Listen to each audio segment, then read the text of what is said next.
OK，好啦，試咪。咁咧今日嚟到呢一個 DSE 2017啦，但係我哋嘅甲部操卷大綱嘅秦朝嘅。咁我哋今日去睇下 Circle 篇呢一份功課啦。咁佢咧喺呢一度基本上寫咗成篇 essay 咁滯。咁我哋都可以用一個 essay 嘅角度去睇下佢呢一篇做成點咯。嗱，首先跟翻啦，我哋藍色咧係用背景嘅，咁紅色咧就等於史實嘅。咁呢個 purple 咧，紫色咧就代表推論嘅。咁你就自己注意翻。好，首先我哋睇佢第一個論點啦。我話秦始皇連接呢個馳道啦，咁我哋睇下佢背景喎。統一咗六國之後咧，各地嘅關係咧仍未完全緊密啦，而且仲有好多反秦勢力。咁呢一度咧，我嫌佢咧未有清晰咁樣展明點為之反秦勢力。咁佢應該講到就係話六國為民啦，尚有故國之師嘅，咁可以寫翻。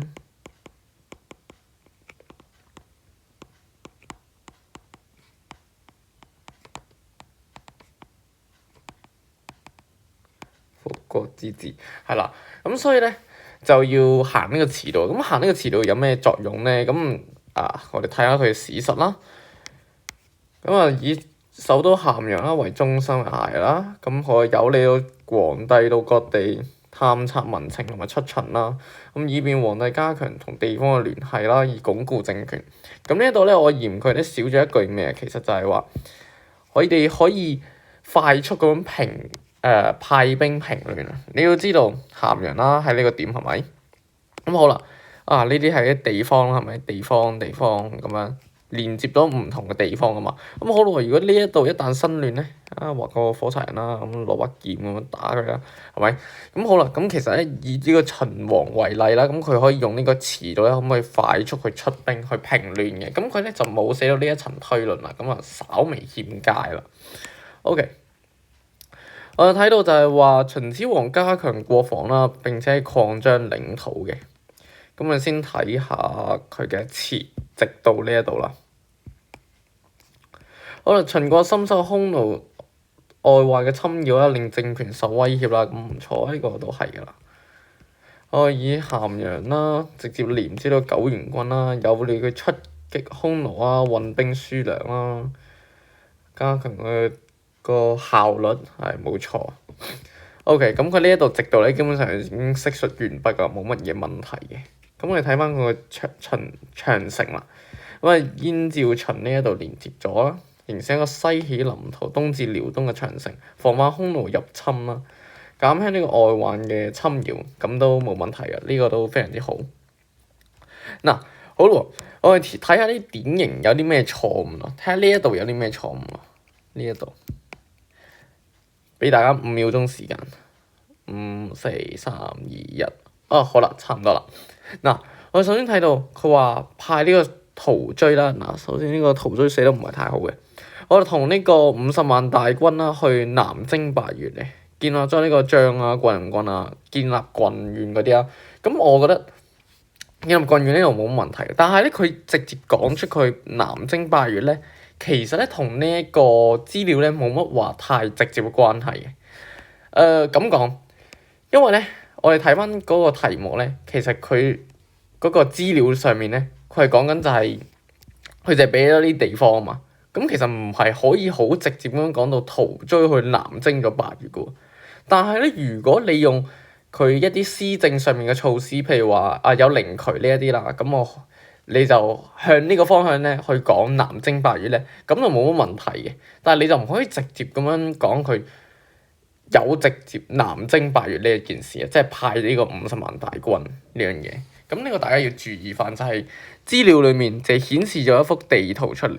咁地圖有呢個百越啦，係咪先？有呢個百越啦，係咪？好啦，咁呢度有個靈渠啊嘛，係咪先？咁但係佢淨係俾咗咁多資料啫，你可以借助呢個靈渠去講佢點樣南征百越，但係你就唔可以直接單拆開佢個 point 咧，就話佢有南征百越，因為佢裡面冇一個人，亦都冇一個好明顯嘅提示同你講佢有南征百越呢樣嘢。咁所以大家注意下呢樣嘢。咁寫多唔緊要嘅，只不過就係有時候佢唔喺 marking 裡面，咁我就特登講一講。OK，好啦，開鑿靈渠啦，疏通呢個鴻溝嘅，開鑿靈渠。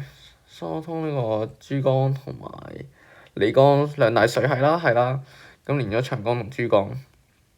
咁咧，我哋睇佢知識啦，便利咗運輸同水利，疏通咗鴻溝。咁咧，我覺得佢可以講埋呢個咩啊？濟渝淮泗啊嘛，四水呢啲水系。嗱，首先我哋睇佢第一個角度啦，嗱呢個運輸同水利啦 ，OK 嘅，農業受利啦，咁第二個啦，促進水利經濟發展。咁咧，我嫌佢冇講到另一個角度係咩咧？就係呢一個大一統啊，因為促進咗大家嘅交流嘛。你睇下，以一個橋為聯繫。嗱，譬如話呢個 A 地方啦，呢個係 B 地方。嗱，大家原本係相隔於兩地嘅，咁但係而家有咗呢條橋之後，即係有咗呢一個交通設施之後，咁各地嘅人民係咪可以來往啊？呢個可以來往，呢個可以來往，咁自然就有呢個民族融和啦，或者係話民族專政啦，甚至話促成咗呢個大一統嘅局面嘅進程嘅，咁所以咧就可以俾多一個角度出嚟啦，咁令自己篇 essay 咧可以豐富少少，係啦。OK，我哋繼續。喺繼續之前咧，大家有冇發現咧，Circle 其實少咗一個呢個咩啊措施嘅？因為喺地圖裏面咧，大家自己睇翻地圖啊。地圖裏面有寫個棧道噶嘛，嗰個棧道咧就唔係我哋 DSE 課程嘅，但係如果你寫到，你都可以寫嘅。譬如話呢個棧道其實咩咧？係攞嚟佛西南移嘅。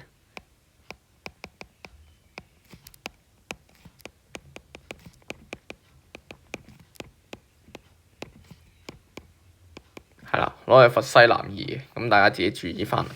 咁寫唔寫到冇乜所謂嘅呢啲，係啦。OK，我哋睇下 Circle 姐點樣寫呢個郡縣制喎，厲行中央集權啦。依然俾翻個藍色筆佢啊，我由右邊開始睇嘅。開咗六國之後咧，地方仍有許多反秦勢力，尤其是係呢班六國遺民啦。咁佢自己就推行封建制，會隨住血緣疏遠啦，令到你產生反政權之勢啦，係可以啦。使地擔心中央會孤立無援。嗱，佢呢度咧其實有啲問題嘅，因為點講咧？封建制咧其實係解除咗咩啊？封建制事實上係解除咗中央孤立無援之憂啊嘛，係咪先？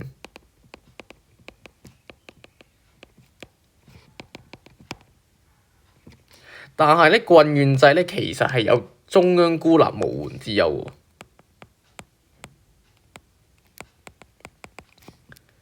有呢一批嘢嘅之憂。咁咧，佢呢度屬於呢個 concept 唔清楚嘅問題啦。嗱，要記得封建制我哋話咩啊？周天子將呢一個土地同人民俾咗各地嘅諸侯王啦，等佢哋擁有自己嘅領土啦，擁有自己嘅子民啦，同埋啲軍隊啦，係咪先？咁我哋可以見到呢個封建制下面呢班諸侯國嘅勢力係冇強大嘅，佢哋有自己嘅勢力喺度嘅喎，咁係咪自然會對中央嘅政權有危險啊？咁但係咧，同一時間佢都可以喺中央有亂事出現嗰陣，咁一啲比較稱心嘅諸侯，咁自然都會用呢啲軍隊去支援呢一個周室噶嘛，係咪？咁好咯，封建郡縣制係點啊？郡縣制其實係相當於解體咗地方嘅力量。你諗下，郡縣制就係咩啊？地方長官皆由皇帝任免啊嘛，不得世襲啊嘛，係咪？仲要成日去彙報呢啲地方嘅情況啊嘛。咁加之呢啲郡縣長官咧，其實通常佢哋啲兵力咧都唔係話好多嘅啫，所以咧其實地方上面嘅力量咧係相對較少嘅，所以咧就唔係因為設立咗郡縣制就可以解除咗呢個中央會陷入孤立無援之憂啦。所以呢一度咧其實寫錯咗嘅。咁但係咧，隨住血緣疏遠啦，就呢一個咧就反而就啱噶啦，係啦。咁後面呢度就唔係錯嘅。咁同埋咧，統一咗六國之後啦，仍有許多反秦勢力，尤其是六國遺民啦。咁佢又冇進一步展示啊。咁呢班六國遺民會點啊？咁樣就冇進一步再講，咁就唔多談呢度。好，所以咧，秦和廢除封建制，講行郡縣制啊。首先36個郡啦，郡守郡尉御史啦，分掌呢個政務軍事監察啦。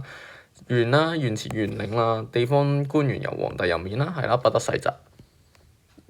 而且地方咧需要上計中央嘅，向呢個中央述職啦，加強中央對地方嘅吏治啦，或者我哋話政情了解同控制，係啦。好，以此鞏固中央集權。另外地方制度，呢個寫得非常好啦，層層堆疊啦，令到成個監控網絡更加嚴密嘅。我俾翻紫色佢，防範地方嘅勢力坐大啦。咁啊，有利呢個中央鞏固政權，咁啊即係防止造反，防止地方生亂造反。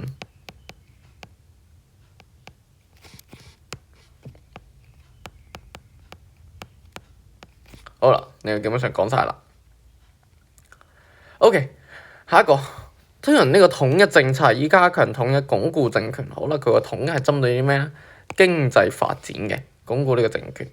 譬如話呢個命令程域啦，將原有嘅呢度咧就寫錯咗，其實寫李斯先係寫李斯嘅。李斯即係化大為小，後尾呢個唔知程羅啦，就用呢個小算啦，就轉咗做呢個隸書。咁通常就唔使寫呢個，寫咗李斯轉小算係非常之好噶啦，已經係啦。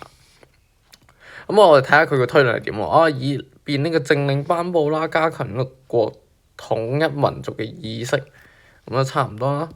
其實咧應該係話政情上面嘅了解更加好嘅，即係有你嘅政令傳達，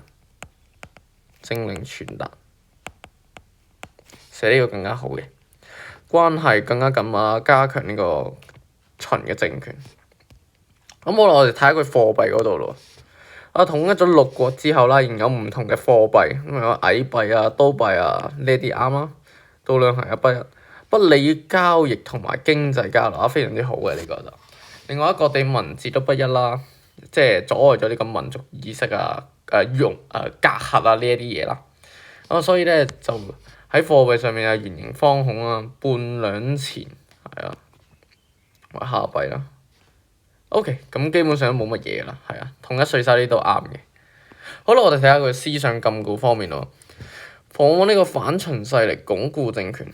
我哋睇下佢背景上面，由於統一咗六國之後，呢度統一咗六國之後，各地反秦思想仍喺度啦，將不利政權嘅穩定。咁咧其實就可以咁樣講嘅。一嚟你可以話呢個寫得再好啲，可以講咩咧？第一個角度可以咁樣寫，譬如話當時嘅呢個淳于越啊，以古非今啊嘛，即係唔係應該係話提倡呢個思古而治啊。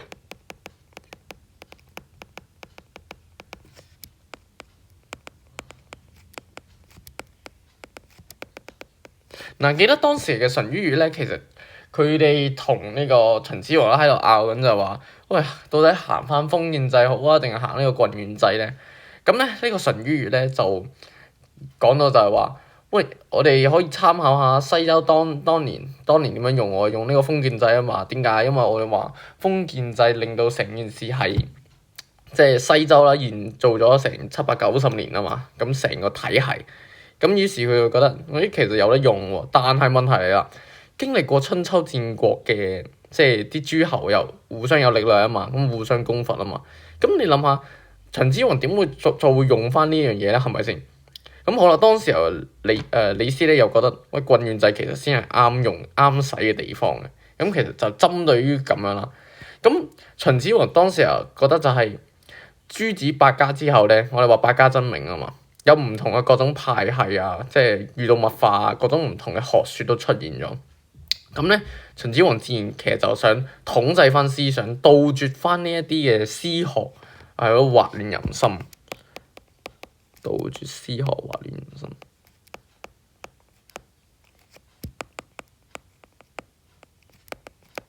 其實佢想做到咁嘅啫，係啦。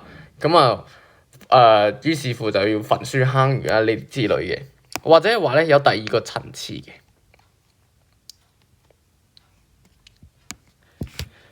我哋話諸子百家之後咧，過於自由啊，即係我哋話啊啲言論自由啊，有啲咩啊寫書啊，有唔同嘅詩學啊出現啊嘛，過於自由啊嘛。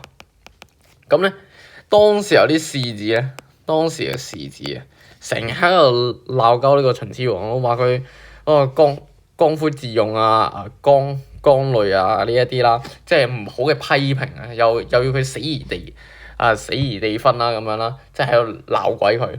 咁你作為一個君主，你深知呢一啲言論係唔可以存在噶嘛？咁唔可以存在嘅話，咁係咪自然要統制翻佢哋嘅思想啊？咁所以咧，就應該可以向呢個方向寫會更加好啊！咁呢度咧，其實個背景咧可以俾一剔一點啦，你又冇寫得咁特別好啦。規定除咗呢個秦史啦、進籍啦、卜筮啊、醫藥等呢個實用書籍之外，其詩書百家與一律焚毀，係啦，啱啊！有批評呢個朝政啦、以古非今者啦、呢個族誅啦或者酷刑啦，藉此不利政權，係啦，不得佢哋唔可以即係禁統制呢啲言論啦，思想禁錮嘅作用。咁咧最尾如果推翻到可以鞏固政權會較好，因為咧呢啲始終個字眼上面用得比較負面啲，即係當你要寫一個正面嘅嘢嗰陣，就避免用呢啲負面嘅字眼啊，係啦。咁我哋睇下咯，再睇下佢另一個論點咯。另外咧，亦都喺呢個咸陽啦，坑殺咗400多名嘅儒生啦、方士啊啲殺一儆百啦，咁啊統制啲反秦思想，係鞏固政權嘅。咁以嚴刑峻法治國啦，我哋就睇下先啦。佢哋崇尚呢個法家思想，認為咧只有用呢嚴刑壓迫呢班百姓咧，先可以鎮壓呢個反秦勢力，並加強呢個社會嘅規矩，鞏固政權。其實大致上都 OK 啦。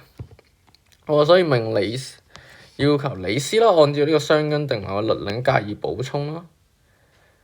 咁咧秦律咧其實就欠缺咗一樣嘢，就係佢基本概念。我哋先寫到基本概念先概念後嚟治。所以咩叫為之基本概念咧？就係輕罪重罰啊！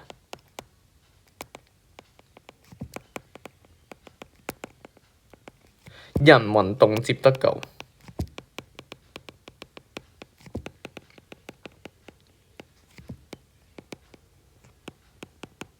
譬如話啲咩戍邊啊、罰款啊，